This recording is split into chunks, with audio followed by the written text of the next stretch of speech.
Welcome to Tool Tech Geek. Today I want to compare a few very minimalistic small multi-tools that are things you can have in your wallet or your keychain. This is a list of things I've been using recently, or at least I purchased some, and I want to tell you my impressions. First of all, this is a titanium pry bar.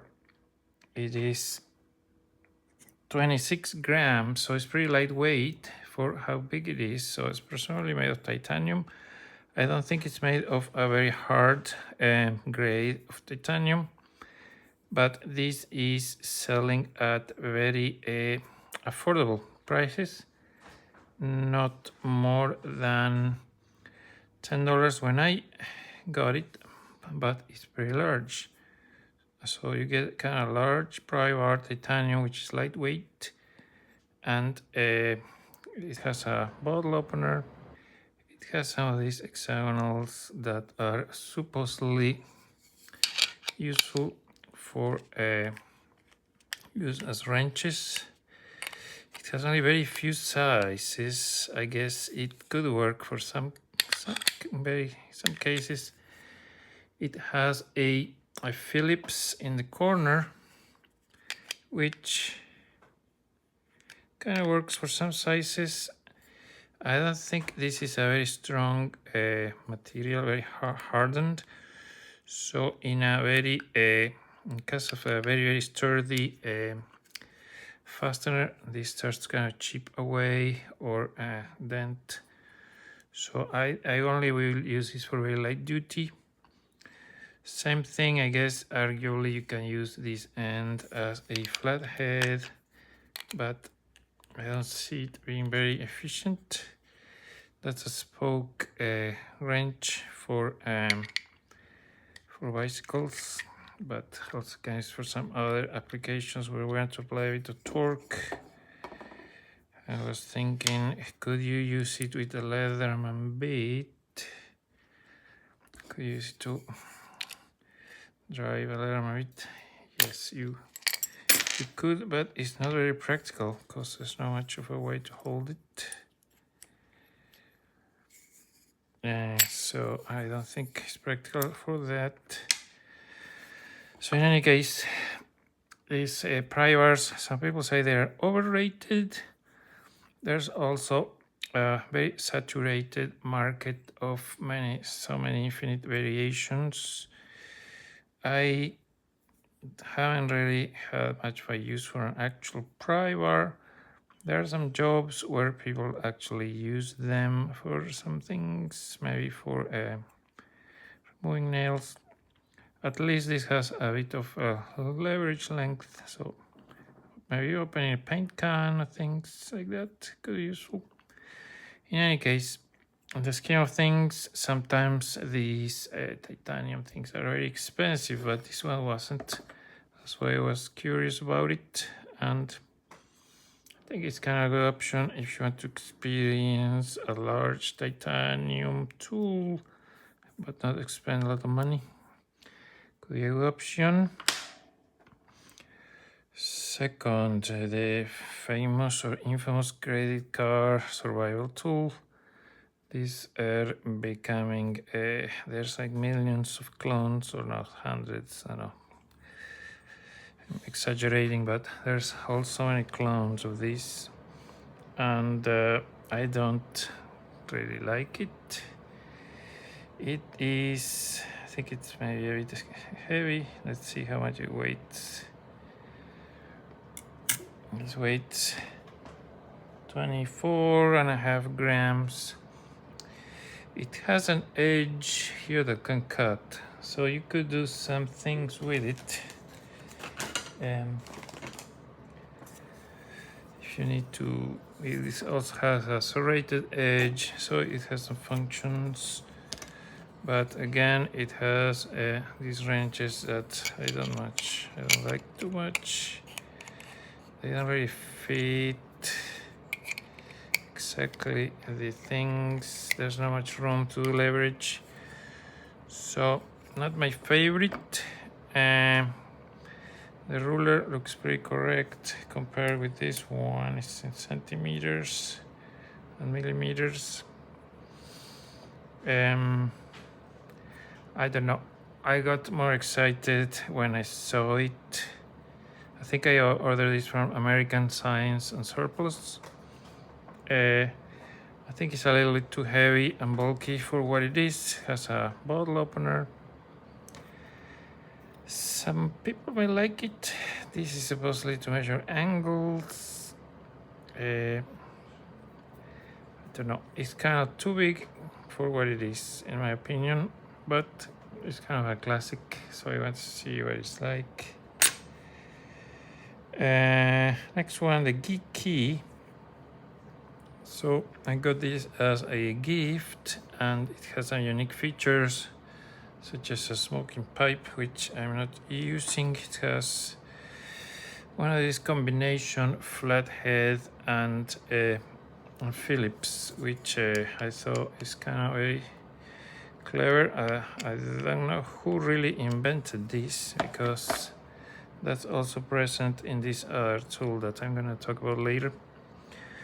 One good feature of this, it has lots of sizes for those hexagonal wrenches, so you are likely to find exactly what you need if you have a fastener that it's conveniently located.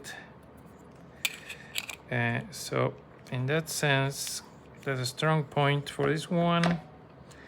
This serration is too short, so a lot of these functions, they don't really work much.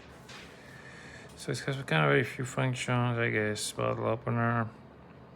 It has a file here on one side, so it's okay. Probably the strongest point is the large number of these wrenches, because it has two, in the two sides has two types. So here it will be like 1, 2, 3, 4, 5, 6 here, and then here you have 1, 2, 3, 4, 5, 6.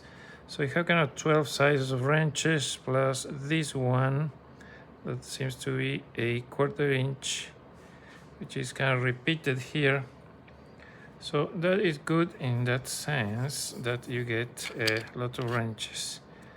If those wrenches are something that will work for you, then this might be a good option. And they have all this like protractor, but how do you even use it? Because it's not at the edge. It's more like decorative, I would think. That's the geeky.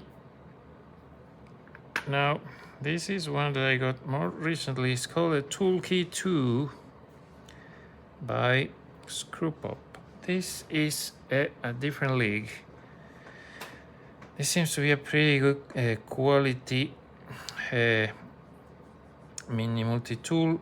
It's the second version, so it has improvements. There was a Tool Key 1. So this, I really respect the design. I think they went to really great lengths. It has 2 files here. It has that combination of Phillips and flathead in this very end. This is a wire stripper that, let's test it. Let's see if it works. Strip wire. Looks to be very sharp. I'm going to rotate it a little bit. See if it's easy to do some wire stripping. Yes, this is a pretty solid wire stripper. It has a magnet. It even has this thing here that is at the same time spoke wrench, but this part can act as a flathead for really large bolts. Kind of, it can have a lot of leverage. Really like this. I think it's very optimized. Highly recommend it. Moreover, at the time I was recording, this was cheaper than the Geeky, so that was kind of a no-brainer. Used to be like twice as much, so they they reduce the price. It's a very good time to get it if you think it could be useful for you. The serration also is pretty kind of longer than in other ones, so this is one that I really like. It has rulers, it has inches there, the magnet, this protractor also. I don't know how do you even use it, but all in all, I think this is a solid minimalist tool. Let's see how much it weighs. This is 16.7 grams versus 23, the geeky. So it's lighter. And let's move on to another one. This one comes in a set of 3 and is very inexpensive, tremendously inexpensive, but at the same time it has some drawbacks, some defects. These are supposed to be Phillips screwdrivers, but they're kind of stamped on one side only, and I was not able to use them in any effective way, so this was pretty much useless. It has some flathead screwdrivers that work, and you could even use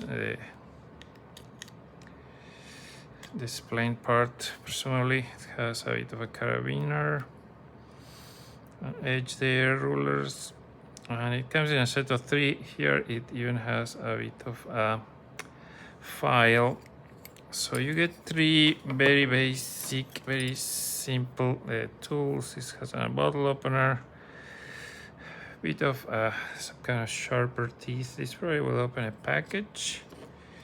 This flathead actually works, and it has some kind of random wrenches, not too many sizes. So for example here I cannot find any that works for these ones. Let's see with the other tool. It is not a, it's kind of different league. These are very inexpensive. I cannot strongly recommend any of these, but there might be some case where it's justified. Not my favorite, in my opinion. Then I have this is the one that I made, and it's sold on Etsy, and the weight is very small. Some of those were approximately 2 grams. Let's see, 2 grams. Depending on the stock material, they may be 1.9, 2.1. So they are not exactly 2 grams, but this has screwdrivers, a tiny wire bender. I really like to use this with a Leatherman bit driver because this adds so much capability. You can even use very small Phillips screws, all because of the Leatherman bit, and you use this as a wrench to give you a little extra torque. And then all the edges have functions which you can use as a screwdriver with a little more torque, or just this one as a flathead. This is a 2D Phillips, similar to what's in the Leatherman Micra, or I don't know if it was like the Juice or one of those. It works for certain sizes. It has a bit of a limited reach. I'm thinking in next versions make those longer, but it's not gonna be anytime soon. This one has no sharpened edges. Before I made one of stainless steel that was thicker, and I had to sharpen it to be able to use these screwdrivers. And I could create a much sharper serration here. This one, however, is very thin and didn't need to do anything to be able to use those screwdrivers. So I just kind of like it like that without having to do extra operations. And then the natural kind of cut edges have a bit of sharpness to it, which you can use as a scraper of sorts for some like wood finishing, or if you need to create a bit of sawdust or something like for a fire. Usually the sharp edges tend to be good for ferro rods. I have not tried that. So in any case, this is a bit of a comparison of minimalistic multi-tools. I like this one because it's so lightweight, and also I made it so it kind of fits my needs, requirements. These ones, they are very economical. If you're curious, maybe you can get it, but not my favorite. This one I recommend highly because it evolved. They really put some thought on it. It can fit with your keyring. I don't know, possibly it's TSA safe for traveling. I don't know, but also the prices have come down somewhat from when it actually launched, so I think this is probably a good deal. Geeky, I don't like it too much, except that it has so many wrenches that maybe it's worth it for that reason. And this one is in theory good, but didn't like. And big pry bar, I carry it, but haven't really much used it, to be honest. So that concludes my review of minimalist multi-tools. If you need to get just one, I would say go for the Toolkey 2. Or if you want to help me in my Etsy business, you can get the minimalist tool. Have a version that's alone, as one that comes with the Leatherman bit, which I ordered a bunch of these from B&H. It's a photography store, but has good prices for Leatherman stuff. So I just ordered like 10 or 20 of these, and I put them together in the Etsy shop. And also you can get like a package of 2, so there's a few options. So that's pretty much it, and thank you for watching.